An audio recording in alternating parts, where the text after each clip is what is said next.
Quick play.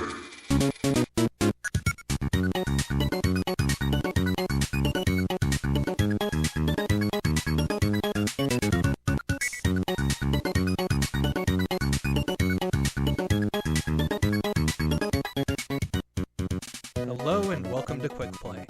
My name is Joe, otherwise known as Wildcard in some parts, and today I will be reviewing Kirby Nightmare in Dreamland. Now, before I get going on this, I just want to say thank you for taking the time to listen to this, and also thank you to Sam, Brian, and even that British guy for allowing me to come on here and talk Kirby with all of you. If you want to join in on the conversation, you can find all of the Retrotopia crew, interact with us over on the Discord, and all the other socials, which you can find at linktree/Retrotopia. And if you enjoy listening to this, you can also catch the main podcast, Retrotopia, alongside this show wherever you listen to your podcasts. And without further ado, let's play some music, and I will tell you a little bit about the plot of Kirby Nightmare in Dreamland.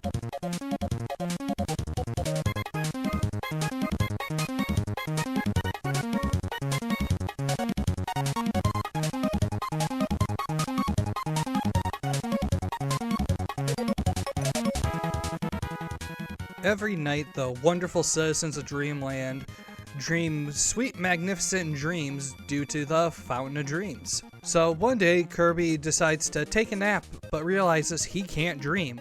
He goes to check on the Fountain of Dreams and comes to find King Dedede bathing in the fountain. He finds out that he's broken the Star Rod, which is the source of power for the Fountain of Dreams, into pieces and gave them to his underlings. So Kirby embarks on a quest to retrieve the broken pieces of the Star Rod, restore the Fountain of Dreams, and restore dreams back to the citizens of Dreamland.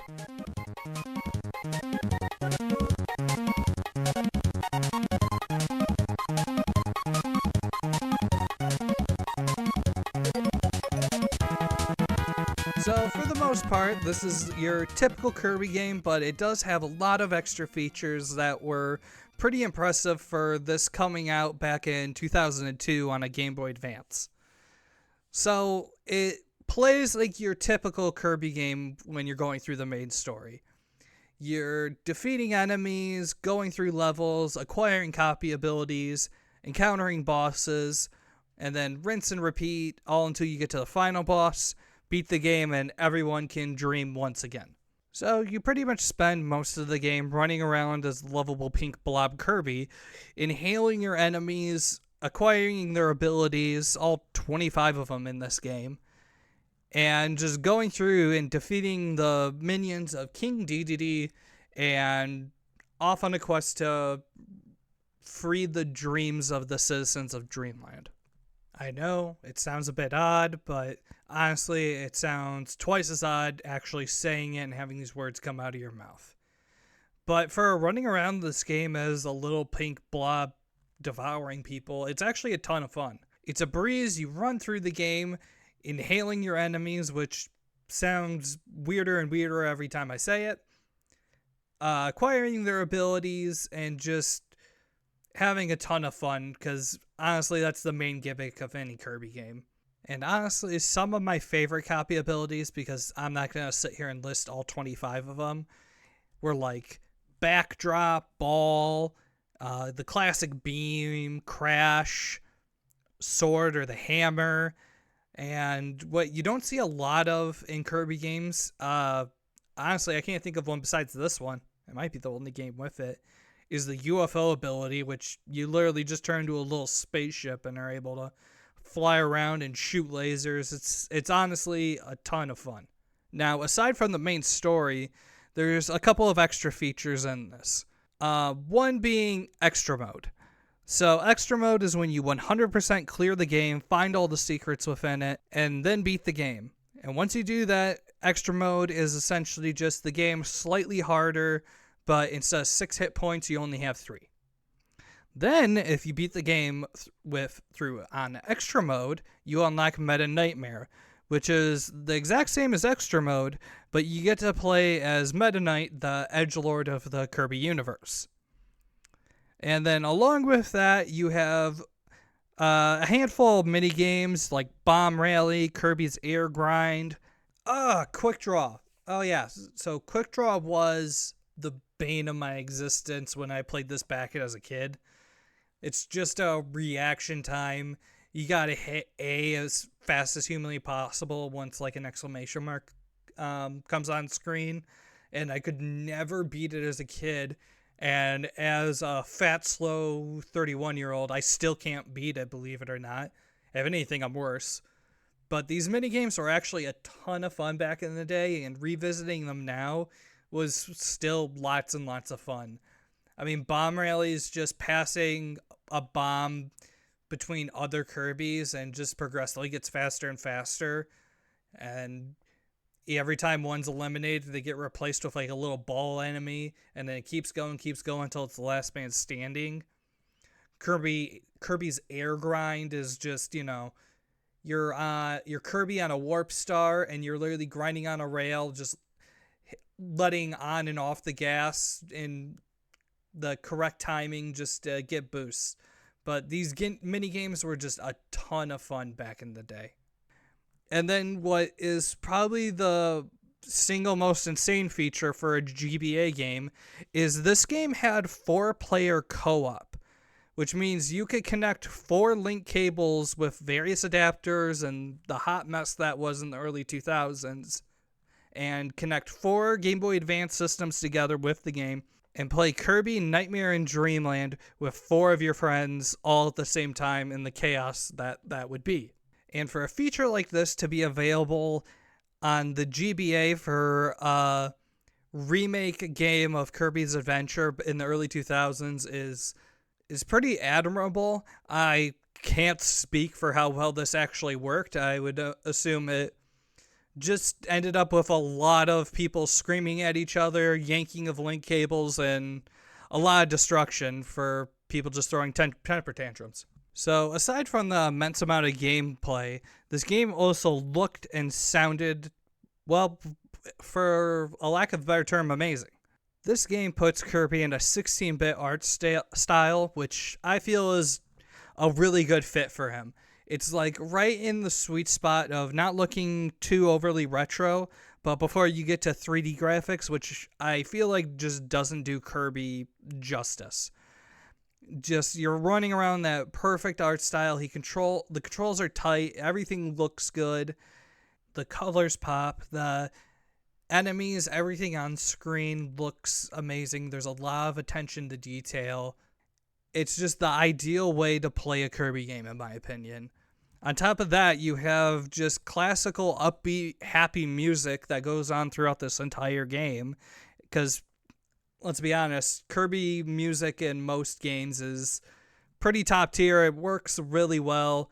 It's typically an enjoyable experience. But at the end of the day, this is also a Kirby game, and if you're looking for any form of challenge or anything like that, you're not going to find it here. I don't think anyone has looked at a Kirby game and thought this is the hardest thing in the universe. Probably the only thing that might be a little bit of a challenge in this game is the final boss, which just can be a little bit of a grind. I mean, if you're looking to play through this game, I mean, slight spoilers, but I mean, it's a Kirby game. The plot's paper thin, and you're just kind of running around to get copy abilities. So, if you don't want to be spoiled, ignore this for a moment, but, 3, 2, 1. For the final boss, your only power-up is the Star Rod, which you use, like, similar to a sword, but it has a projectile. And it doesn't do an insane amount of damage. The boss isn't hard. It just takes forever to slowly chip away at him. I think this boss battle took 20 to 30 minutes. And for a boss that's not challenging in a Kirby game where you just kind of ran through the whole game beforehand, it can be a little bit of a letdown. But aside from the final boss being a letdown, a lot of the other bosses, while they're not particularly challenging, they can be a lot of fun. I mean, you got a couple of the classics I think it's Wispy Woods, like the stereotypical first boss battle in any Kirby game. just the giant tree that shoots puffballs and drops apples on your head. It's not hard and not any form of a challenge. It's more just, it makes you happy that it's there, and that's about it. There's also, like, the other classic one, the giant cloud Krako, which is just the cloud with spikes and an eyeball. That one's fun, but once again, nothing particularly challenging. Honestly, none of them are. Probably my favorite boss, well, I don't want to say my favorite, because, okay, two of my favorite bosses in this game have to be, couldn't tell you its name, like the other two, but one of them is like a giant drill burrowing machine, and it's pretty fun because you're grabbing missiles, shooting them back at him, or acquiring abilities during the boss battle. The entire environment's destructible. It was a lot of fun.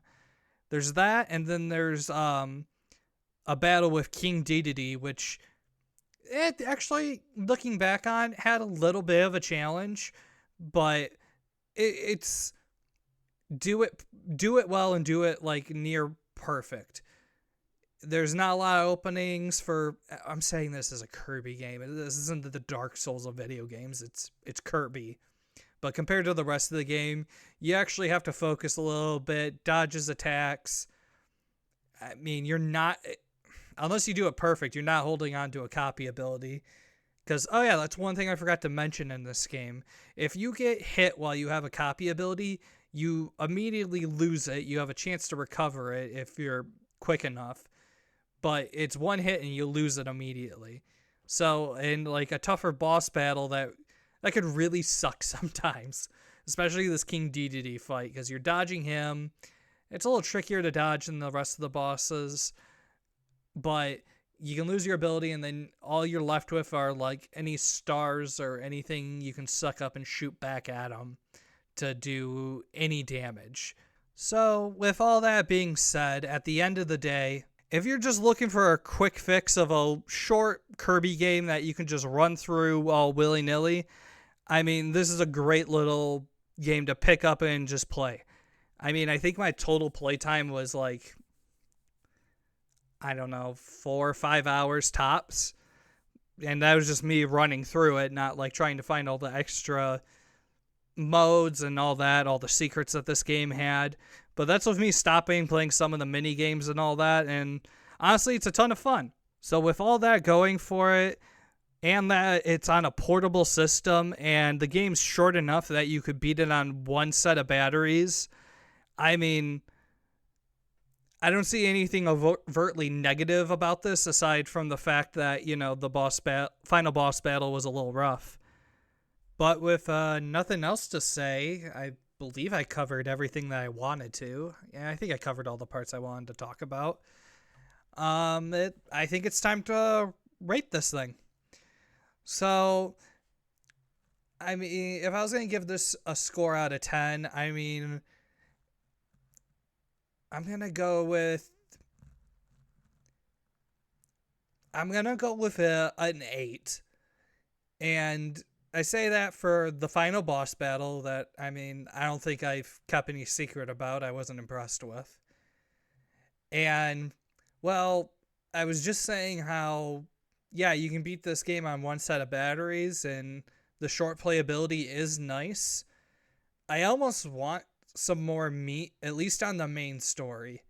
Because, yeah, I know you can play through the game and then play through it again and then play through it as Meta Knight, which, yeah, it adds replayability. But, I don't know. I mean, I feel like I just wanted more meat on a Kirby game, and I feel like that's asking a lot because most Kirby games don't have a ton of meat to begin with. So, yeah, I'm going to go with an 8, and it loses 2 points, one for the final boss battle and one for it not being meaty enough. With this game scored and with me pretty confident in hitting all the points that I wanted to hit, I just want to say thank you again for taking the time to listen to this. You can check out Retrotopia alongside this quick play wherever you listen to podcasts. And thank you again for Sam, Brian, and even that one British guy for allowing me to come on here and talk Kirby with you all. Take care.